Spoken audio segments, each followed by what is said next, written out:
எல்லாருக்கும் வணக்கம். மொதல் ஆடியோ லான்ச், அதனால் எனக்கு இன்னும் அந்த ஆச்சரியத்துலேருந்து இன்னும் மீளலை. படத்தில் வேலை பார்த்த எல்லாருக்கும் முதல்ல என்னோட மனமார்ந்த நன்றி. கோயம்புத்தூருக்கும் எனக்கும் ஒரு சம்பந்தம் இருக்குது. பிஎஸ்சி விஷுவல் கம்யூனிகேஷன் இங்கே காலேஜ் ஆஃப் சயின்ஸில் தான் படித்தேன். அண்டு படிக்கும்போது என்னோடய ஹாஸ்டல் வார்டன், அவர் மேனேஜ்மெண்ட் டிபார்ட்மெண்ட்டோட ஹெச்ஓடியும் கூட. அவர் தான் என்னோட முதல் ஒரு ஃபோட்டோகிராஃபை வந்து ஜூனியர் விகடனில் பப்ளிஷ் பண்ண வச்சார். அந்த ஃபோட்டோ வச்சு தான் எனக்கு டிஎஃப்டியில் சீட் கிடச்சிது. அப்புறம் அசிஸ்டண்ட்டாக எனக்கு சான்ஸ் கிடச்சிது. ஸோ என்னுடைய ப்ரொஃபஷ்னலாக என்னோடய முதல் புள்ளி அதுதான். ஸோ அவர் இங்கே தான் அந்த க்ரௌடில் எங்கேயோ இருக்கார். KKR sir, thank you so much. என்னோடய லைஃபோட முதல் மையழகன் நீங்கள் தான். ரொம்ப நன்றி.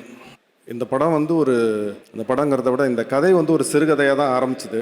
இதை எழுத சொல்லி ஒரு நாவலாக எழுத சொன்னது வந்து இயக்குனர் மகேஷ் நாராயண், கேரளாவை சேர்ந்தவர். அப்புறம் அதை ஒரு படமாக பண்ண சொன்னது நடிகர் விஜய் சேதுபதி. இதனால தான் இது இன்றைக்கி இப்போ வந்திருக்கு. ஆனால் இது யார் என்ன சொல்லியிருந்தாலும் இந்த கதையை படமாக எடுக்கிறதுக்கு யாருமே ஒத்துட்ருக்க மாட்டாங்க. ஏன்னா இது ஒரு சினிமாக்கான ஒரு திரைக்கதையோட அந்த இலக்கணத்தில் இது வராது. ஸோ இதை யாரும் பண்ண மாட்டாங்களோ அப்படின்னு நான் பயந்துட்டு இருந்தேன். அந்த ஒரு சூழ்நிலையில் தான் இந்த கதை வந்து கார்த்தி சார்கிட்ட போச்சு.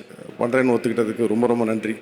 அந்த கதையை கொடுக்கும்போது என்னுடைய நண்பன் எஸ்ஆர் கதிர், ஒளிப்பதிவாளர், சொல்லிக்கிட்டே இருப்பாப்புல, நீ அவரை பார்க்கும்போது சொல்லு, இதை 2Dயில் பண்ணலான்னு சொல்லு, நீயே சொல்லு, வாயை திறந்து சொல்லு, சும்மா இருக்காத அப்படின்னு சொல்லிகிட்டே இருப்பாப்புல. எனக்கு அதை சொல்கிற தைரியம்லாம் இல்லை. ஆனால் நீங்களே இதை சொல்லிட்டீங்க, இதை 2Dயில் பண்ணலாம் அப்படின்னு. வேறு எதுலையாவது பண்ணியிருந்தால் நாங்கள் இந்தளவுக்கு இதை முழுமையாக பண்ணியிருப்போமா அப்படின்னு தெரியாது. சூர்யாண்ணா, தேங்க்யூ ஸோ மச். இதுக்கு ஆல்டர்னேட் அப்படின்னு யாருமே கிடையாது. ஒருவேளை கார்த்தி சார் இந்த படம் பண்ணல அப்படின்னு சொல்லியிருந்தால் நான் வேறு ஏதாவது ஸ்கிரிப்ட் எழுதிட்டு அடுத்த படத்துக்கு போயிருப்பேன். இதை பண்ணியிருக்க மாட்டேன். அதே மாதிரி தான் அரவிந்த் சார்கிட்ட ஸ்கிரிப்டை கொடுத்துட்டு ஒரு பயத்தோடய வெயிட் பண்ணிகிட்டு இருந்தோம். நான் சொன்ன மாதிரி ஆல்டர்னேட்டே கிடையாது. ஸோ அரவிந்த் சார் எஸ்ன்னு சொன்ன அப்புறம் தான் ஒரு மாதிரி எனக்கு மூச்சு வந்தது, சரி இந்த படத்தை பண்ணிடலாம் அப்படின்னு. ஸோ தேங்க்யூ ஸோ மச் உங்கள் 2 பேருக்குமே.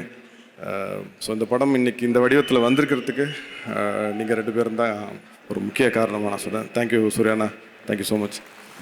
இசை பற்றி சொல்லணும், ஏன்னா விழாவின் நாயகன். நீங்கள் கேட்குற இந்த பிரம்மாண்டமான இசையெல்லாம் வந்து ஏதோ ஒரு பெரிய ஒரு ஸ்டுடியோவில் ஒரு இசைக்கூடத்துலலாம் நாங்கள் பதிவு பண்ணல. கொட்டுற மழையில் அவனோட வீட்டில் ஒரு பெட்ரூமில் ஒரு ஓரமாக ஒரு கீபோர்டையும் ஒரு லேப்டாப்பையும் வச்சுக்கிட்டு, வீட்டில் இருக்க குழந்தைங்களோடலாம் போராடிக்கிட்டு அவங்கள சத்தம் போடாமல் அமைதியாக வச்சுக்கிட்டு அப்படி பண்ண ஒரு மியூசிக் தான் அது பண்ணதே ஒரு பெரிய எக்ஸ்பீரியன்ஸ், ஒரு மெடிடேட்டிவ் எக்ஸ்பீரியன்ஸ்னு சொல்லலாம். நான் பெரிய சோம்பேறி, எனக்கு ரொம்ப ரொம்ப மெதுவாக தான் எழுதுவேன்.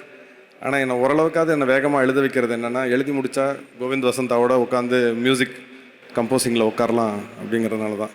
ஸோ அதனாலே கொஞ்சம் இனியாவது கொஞ்சம் வேகமாக எழுத நான் முயற்சி பண்ணுறேன்.